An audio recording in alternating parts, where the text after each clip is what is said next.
Welcome to Macroeconomic Principles, the second YouTube live broadcast. We will start in about 60 seconds. I'll see you soon.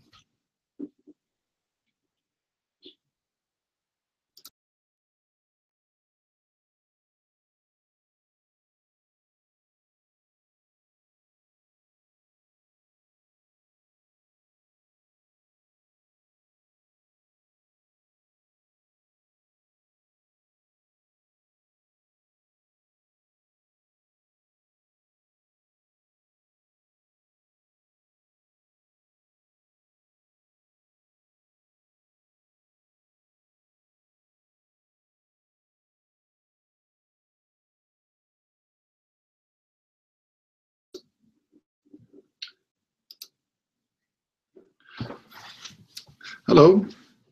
This is the second broadcast for the Macroeconomic Principles class. We're in the last week, so we're on our way to the final exam. So I wanted to use part of this session to review some of the material, but first and foremost to give you an overview of the exam information that we have.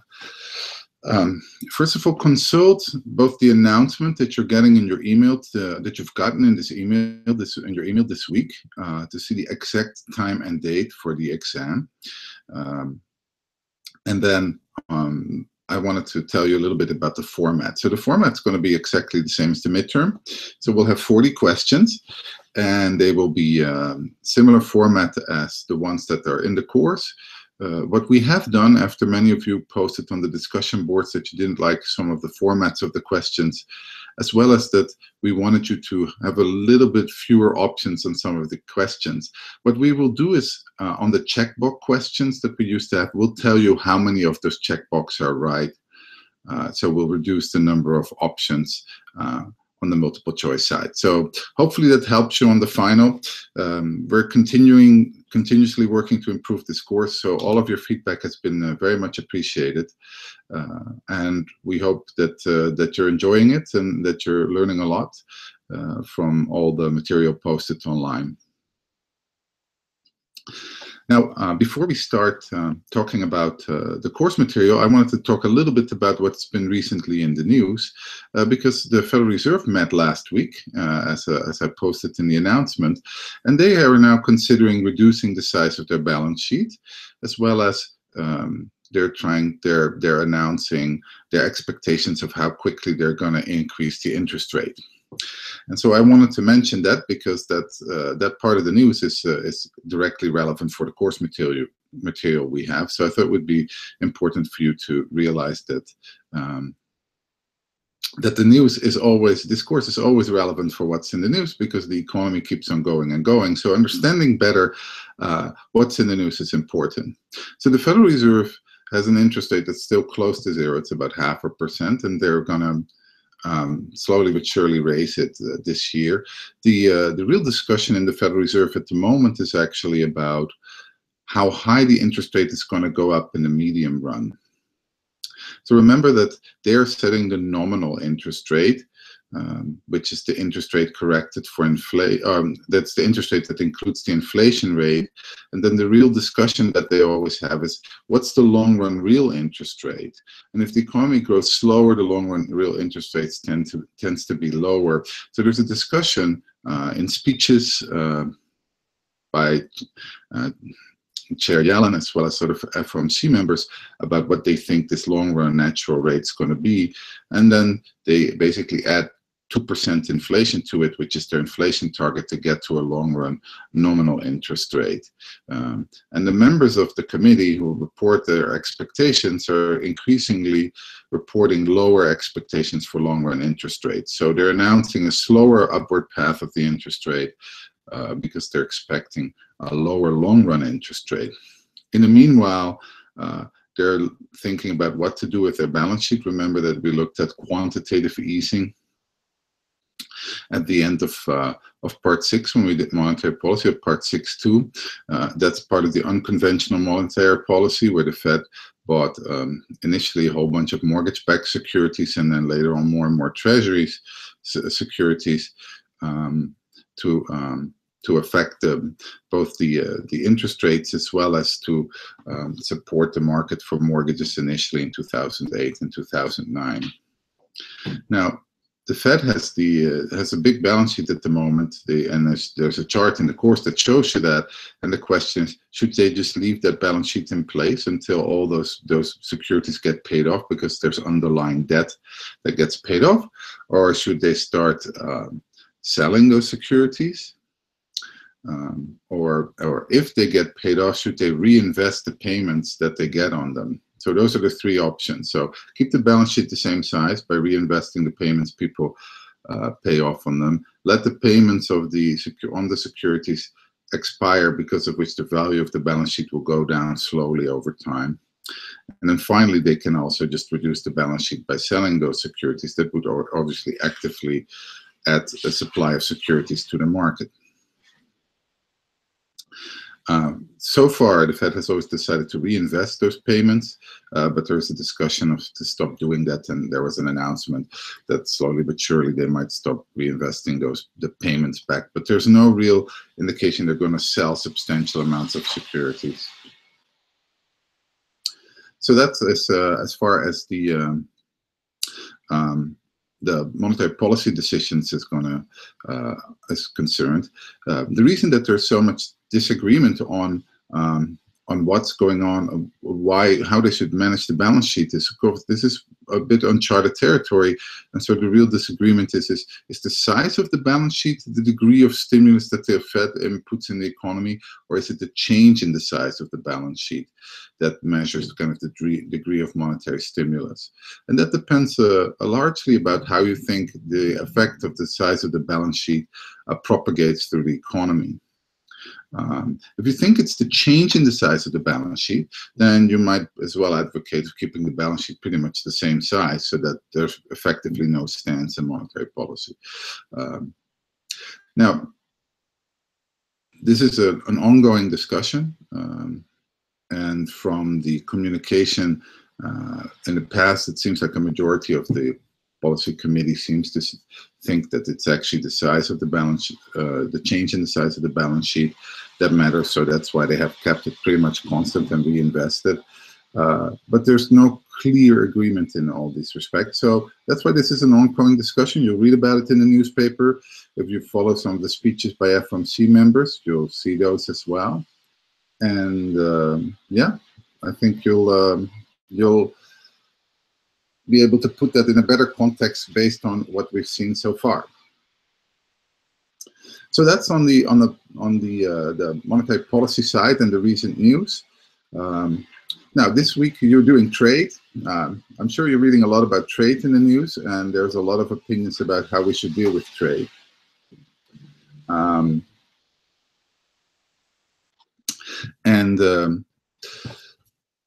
What can I say about trade? Let me just give you my opinion, which is the following, and I hope you get that out of the course material and can make up your own mind based on kind of what you hear of my view as well as the course material.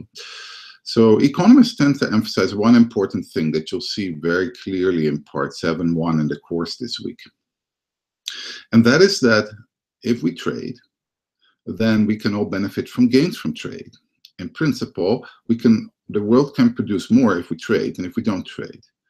Now, in the simple course material that we show you, this is a principles class, so we want you to learn that the principles of gains from trade. So in the examples of ice creams and pies, and Adam and Janet that we have in the course material this week, you see that they both benefit from the gains from trade. Now, in reality, what happens is there's that trade has winners and losers, in the sense that some people in the United States benefit a lot from gains from trade. I'm an example of it. My job is not necessarily threatened by trade, and my salary is not necessarily affected by trade. In fact, maybe it's even positively affected, because research in the United States gets sold all around the world. And then on top of that, because there's trade, I can buy a lot of goods very cheaply, because they get imported from countries that can produce them at lower cost and are more effective and have a comparative advantage in producing those goods. But people who work in sectors where the US has lost its comparative advantage when the US opened up more to trade, their salaries, their wages, um, have been negatively affected. And there is extensive evidence that trade with China has affected regions with manufacturing sectors disproportionately. How large this magnitude is not clear. That doesn't mean that we, on average, don't benefit from trade, but there's definitely people who don't and who incur a cost here domestically in the US. And that's true for any country that opens up for trade. Some people benefit from it, and some people benefit from it more, some people benefit from it less. And this is why it's important to realize that even if on average we're all better off, there might be some people who are worse off and some people who are much better off. So you think about it this way, we all start here, some people get better off, some people get a little worse off. On average, we're now better off. But to some extent, the challenge is to compensate the people who incur the cost of trade through redistributive policies. And so I think of trade and the discussion of trade largely also in the context of redistributive policies and how the people who benefit extensively from trade, and we've had increased inequality in the United States and many other places in the world, largely due to globalization, how do people benefit from globalization disproportionately, redistribute some of those gains, pay some of those gains back to the people who suffered under globalization. So one of the things I think to bear in mind is if you read a lot of political discussions these days about people who vote against Brexit, or vote for Brexit or against Brexit, people here in the United States in the political discussion, what you saw in Germany during the elections last week, where there's an increasing sentiment against trade and immigration, globalization. Remember that in the background, a lot of what is happening is we live in an era of rapid globalization. Trade has increased steadily over time, but it's going faster now. And such a rate of globalization requires rethinking how we redistribute the gains from globalization that we're making worldwide, but that are not very equally distributed worldwide. So a discussion about redistributive policies and globalization, they should actually be thought of in one coherent framework when you think of them from a macro perspective. How you want to redistribute this, it's all stuff that is worthwhile thinking about. But that's kind of my view on the big picture on globalization. A lot of economists don't discuss the redistributive part. They just say, trade is good. I learned that in my principles class. It's awesome. We can produce more when we trade. That is true according to most theories, but that doesn't mean that everyone benefits from it. So on average, we will benefit from it. And so the question then is, how do we distribute the average gains relatively equally across people in the world and in the country where you live, or here in the United States where I'm at? So that's a broad picture of what's going on with trade. I hope you enjoyed that, the comparative advantage interactive of Adam and Janet.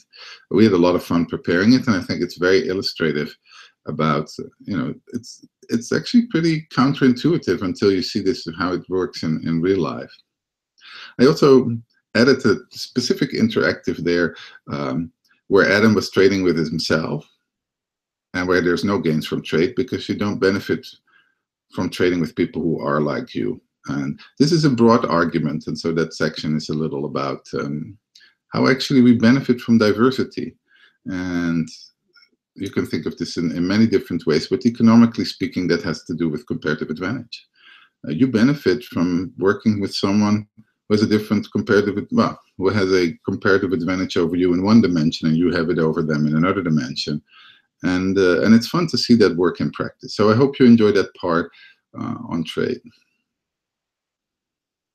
The other discussion that you'll see a lot about trade is whether it's good or bad that we run a trade deficit. Now there's a whole section of that in the course, and to some extent, the trade deficit is the flip side of another coin, which is the national savings rate. So if we have a government that runs a big deficit and the household sector, the business sector don't save enough to offset the government deficit, then you have to borrow from abroad. And those things are closely intertwined. And so the question then is, if you don't want to run a trade deficit, you have to have an adjustment at the other margin, at the household savings level, at the business sector savings level. That's something that I didn't specifically emphasize a lot in the course, business savings, but they exist as well. There's actually a lot of companies in the United States who sit on a stack of cash because they save their profits. And most importantly, we have a government that runs a big deficit. Now, the United States is not an exception. There's many other countries that have governments that run very big deficits. And once you start doing that, that kind of has an effect on how much you need to borrow from abroad. So again, all those decisions, you can't talk about trade somewhere over here and think about the deficit, the government deficit somewhere over there. They are closely intertwined. So again, if you read that stuff in the news, think about how a lot of these things get discussed separately. But once you take a class in macroeconomics, they turn out to basically be the flip side of two balance sheets, or income statements. So you can't have it. You can't have it both ways. One needs to compensate the other. And so learning about accounting for trade transactions, which is what we do in part 7.1 in the second section of part 7.1, is extremely important, because you realize that you can't just talk about trade policy in a vacuum. It's part of a bigger national economic policy that you'll have to have a discussion about, that you need to think about. So yeah, that's this week's material. I hope you enjoy going through it and kind of learning about what's going on.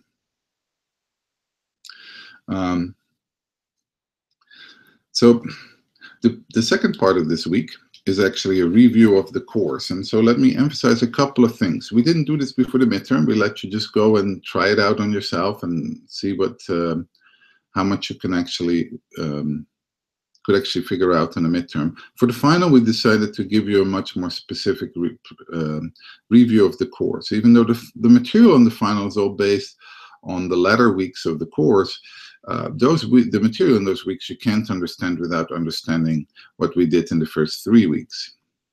So even though it's not necessarily what we call a cumulative exam, where we cover all the course material, effectively it is, because you need to know the first 3 weeks in order to understand the subsequent material.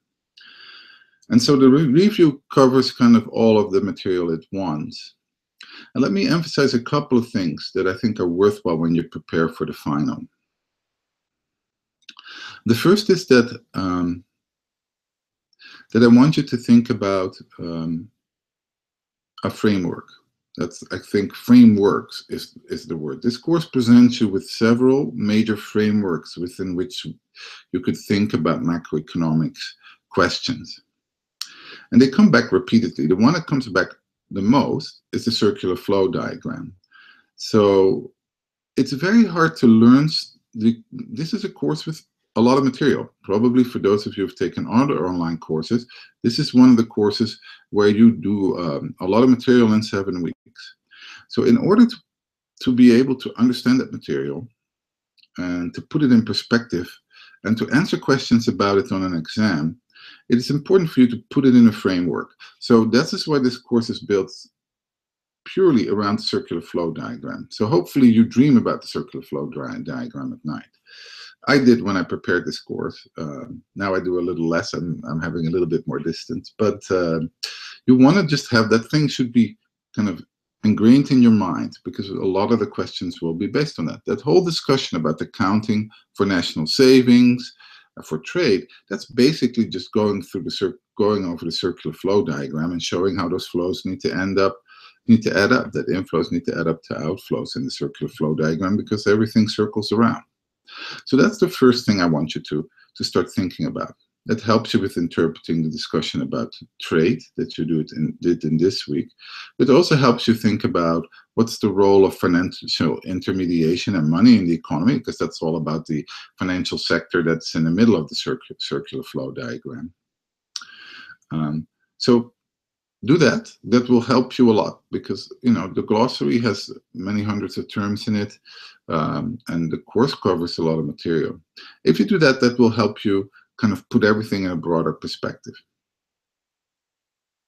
The other thing that really helps is not only to learn concepts, but actually to tell a little story about them. As you see in this course, there's very little math in it, but there's a lot of stories in it.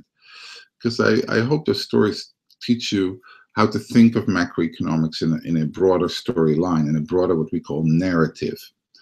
And so creating that narrative for yourself will help you as well. So why does money actually matter in the economy? Tell a story.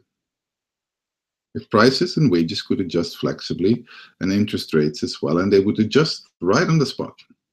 A little more money in the economy, prices would go up immediately. We fly a helicopter over the United States and we drop a whole bunch of money. And the only thing that people can do, there's not more goods, there's not more people, there's not more resources, there's just more money. So what will happen is that the price of these goods in terms of money, you have to basically pay more money for the price of these goods because there's more money relative to these goods. So that's what the classical dichotomy basically says. I can drop as much money as I have in the economy, but at the end of the day, it's all about how many workers we have, how many capital goods we have, how much we produce. And money has nothing to do with that directly. So the way that money at the end of the day is going to matter for the economy is because, one, it facilitates transactions. And so if there's less money, but more broadly, less liquidity in the economy, then it becomes harder to transact, and that's going to cause frictions, and those frictions are going to affect the overall allocation of resources. And two is, if prices don't adjust immediately, then or interest rates don't adjust immediately, or wages don't adjust immediately, then if you give people more money and the cost of things don't change, or they're not making more money even though there's more money available, that's going to affect basically their relative real wages and real interest rates. I really enjoyed that Fernanda was willing to talk about hyperinflation in Brazil, because that makes you realize that prices become very flexible if a lot of money gets printed. One of my parents' friends lived in Germany in the hyperinflation that happened in the Weimar Republic. There's a picture in the lectures on that. And she was telling us that you would basically go to a bakery and they would ring a bell and they would double all the prices. And then people would run out to a bakery right down the street to see whether they had doubled their prices already. So it's remarkable in that sense. How we talk about stickiness of prices and wages and interest rates, but once there's hyperinflation, those things become pretty flexible. What happens in most countries with hyperinflation is that people, because there's so much uncertainty about longer-term value of money, there are no long-term contracts. So generally, mortgage markets, markets for medium to longer term loans, those all collapse, because I could give you some money and you could promise to pay me some back in the future, but if I don't really know what it's going to be worth because there's so much variation in inflation, I don't know what the interest rate to charge you, so I'd rather not do it if I'm a little risk averse, if I don't want to take that risk. And that's true broadly. So in many countries, that's what happens to a large part of financial markets when there's hyperinflation.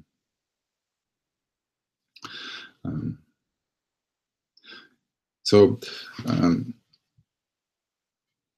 I hope that's something you learn. And we don't, at least here in the US and also in many other countries around the world that haven't had hyperinflation, we don't really give it much thought. But once you've seen that and you've been through an episode like that, as you saw from the video with Fernanda Nekje, that makes a lasting impression.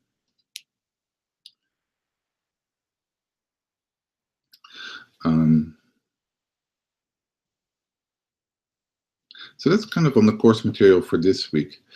I can't give you any hints of what's on the final, but the final is going to be very representative of the questions you've seen. So make sure you do all those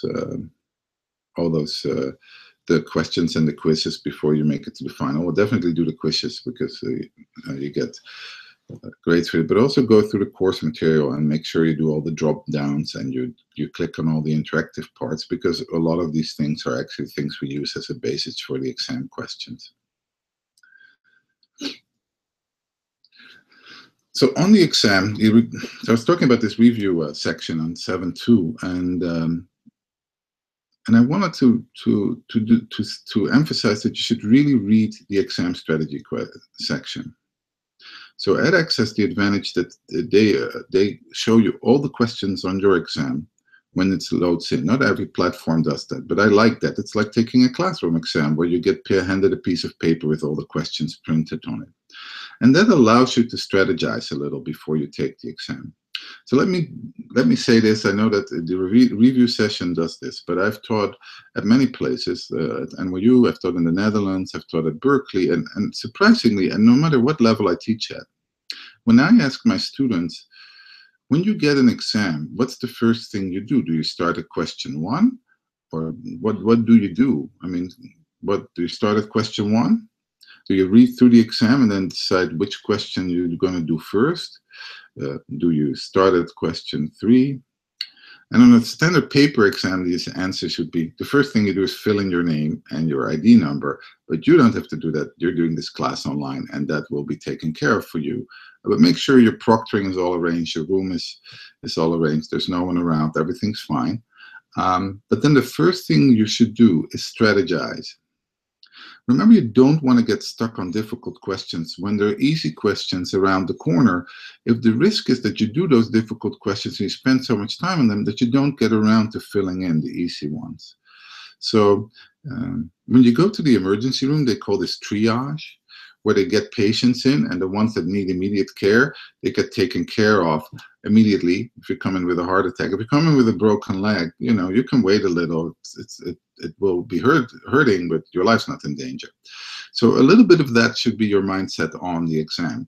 Think of triage on the exam. Go through the questions and ask yourself, which are easy ones that I can get out of the way pretty quickly? And which are the harder ones? And when you're on the harder ones, read through the review material. I think Jared, who wrote that part largely, and then I went over it with him, I learned a hell of a lot from him talking about his strategy of multiple choice questions. I haven't taken as many exams with multiple choice questions. He has done more, and I think that came out really nicely in some of the review parts. So read that. How do you deal with when there's more than one answer that you think are likely? We will help you a little on the checkbox questions to tell you how many answers are right. So that will help a little, but again, then you still have to go through and strategize about them. And that's perfectly fine to have a strategy. The most important thing of learning a topic, and especially if you learn a large volume of stuff that you're learning in this class, is to know what you know and know what you don't know. So bear that in mind as a motto. You're going to go into the final, you know what you're comfortable with, the material that you understood best. Maybe it's because we wrote it best and it was easier for you to understand, and that some other parts were harder for you to understand. So go or maybe it's just because for you it's easier to understand some parts than other parts. At the end, it doesn't matter. Once you get into the final, what matters is your level of comfort with different parts of the course. And there I really think you should focus then on, first on the questions of the part of the course where you think, yeah, I got that. That was stuff I really got. I understood it. I did okay on the test your knowledge questions. I think I got the questions okay on the quiz. Do those first, get them out of the way, and then move on to the harder parts. As I told you, I ask my students in in-class classes this question, and most students say I start with question 1. So get from this video and from this little online session, realize that starting with question 1 is probably not the best exam strategy. In fact, when I tell you, and I do this in in-class classes as well, when I say that you should not start with question 1, you can count on question 1 not being one of the easy questions. Now, this exam has 40 questions, so also make sure that you know the timeline on that stuff. So you know that you have 3 hours, you know that you have 40 questions, you know how much time you have per question. So have a little bit in your mind where you need to be in the exam. It's not true that some questions take a huge amount of more time than others. So on average, a question will take about the same amount of time. So this is actually plenty of time. The time should not be a constraint. And and then go from there. Um, I'm looking forward to how you're all doing on the final. I think and I think it's pretty much in line with the rest of the course. So I'm curious to see kind of how you're hanging in there. But again, we're making sure that the questions are a little bit more clear, readable by changing the layout and the font size. Uh, and so thanks for your feedback on that. Um, yeah, that's on the review part. The final part of the review part that I really want to draw your attention to is one of the most common questions we get teaching economics from parents whose kids take economics or think about majoring in economics, or students who think about majoring in economics, is always, what do economists do? And I think that's a very fair question. The other question I often get when I say that I'm a professor in economics is, where should I invest in the stock market? And my answer to that is, if I knew that, I wouldn't be a professor in economics. I would be a millionaire on Wall Street. So don't ask me about the stock market. As you realize from this course, there isn't much about the stock market in the course to begin with.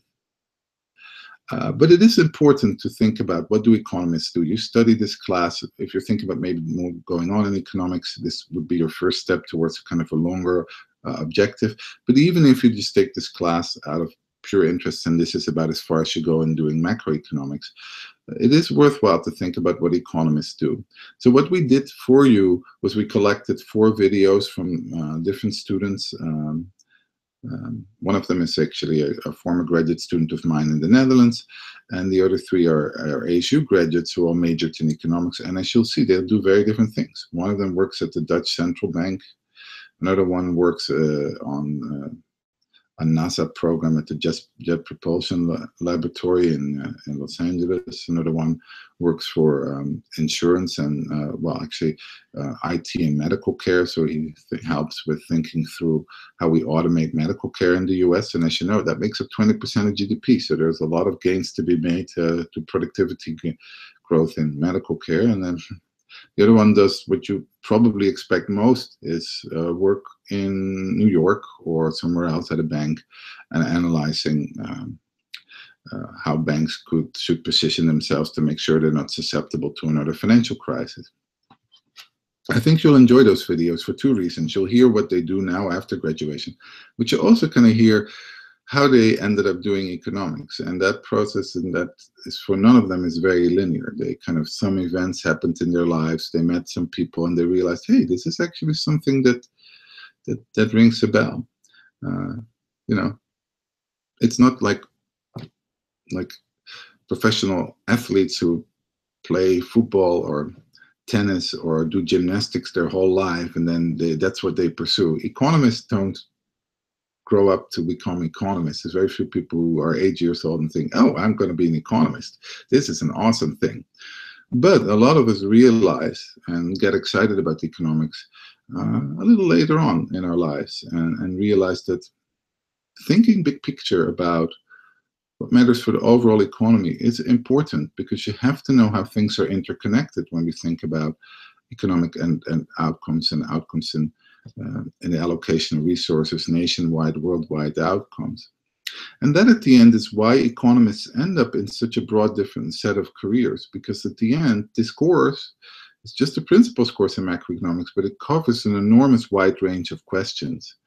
And as a consequence, economists learn about a wide range of questions. I'm in many meetings where people tell me that I pretend to know about way too many questions that I have answers to, and that might well be true. But most meetings I walk in with a very peculiar perspective that has value added, has its own limitations as well. And that's true when you take this class or when you major in economics. Hopefully it changes the way you think about the world overall, and how we interact with each other, and how that affects everyone, and how you going to a grocery store and buying certain goods is generating income for a whole bunch of people down the supply chain of a jar of peanut butter. So once you realize that, and you realize how interconnected things are, that's pretty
Okay, I think we had a minor glitch. I had an internet interruption, but we should be back now. So hold on, I'm looking at another screen just to make sure that that's working out.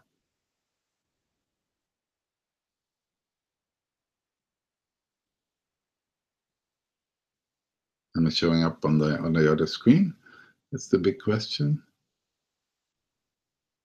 Um, Sorry for this technical glitch.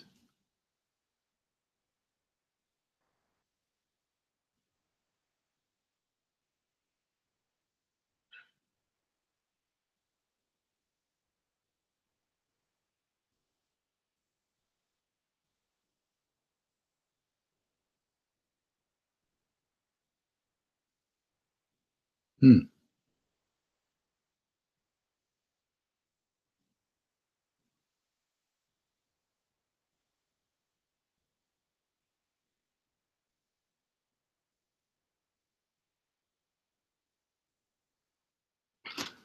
It doesn't look like we're reconnecting.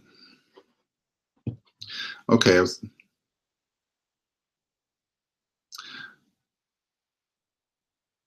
so I was talking actually about the Chinese economy and stimulus in China. And so they were really trying to transition from an economy based on X minus M, a trade related economy, to a more domestic demand related economy. So they're trying to make sure that consumption as a share of GDP is increasing over time. Um, and all of this stuff is stuff you can learn about in the context of this class. So I hope you do that. I hope you do well on the exam. Um, And most importantly, I hope you take this knowledge and use it to your advantage in whatever you're going to do after you take this class. Um, Please, if you have any feedback on the course, please post it on the discussion boards, and we're also going to get a survey about your experience in this course. We are continuously working here at ASU to improve the quality of the courses we offer, and that's also true in the Global Freshman Academy. Since this was the first run of the course, there are always a few more glitches in it and a few more typos than we expect, even though we do our best to get most of them out there. So if there's things you find, please post them on the discussion boards, and please fill in your opinion about the survey. If there's particular parts where you think some extra work needs to be done in this course, we would very, very much appreciate it if you let us know. We're looking forward to seeing your grades on the exam. Hopefully they're very good. And we're looking forward to seeing you again at another course here as part of the GFA program at ASU. All the best. It's been fun to teach you, and I'll hope that we see you soon, either here on campus at ASU or on another online course. Bye.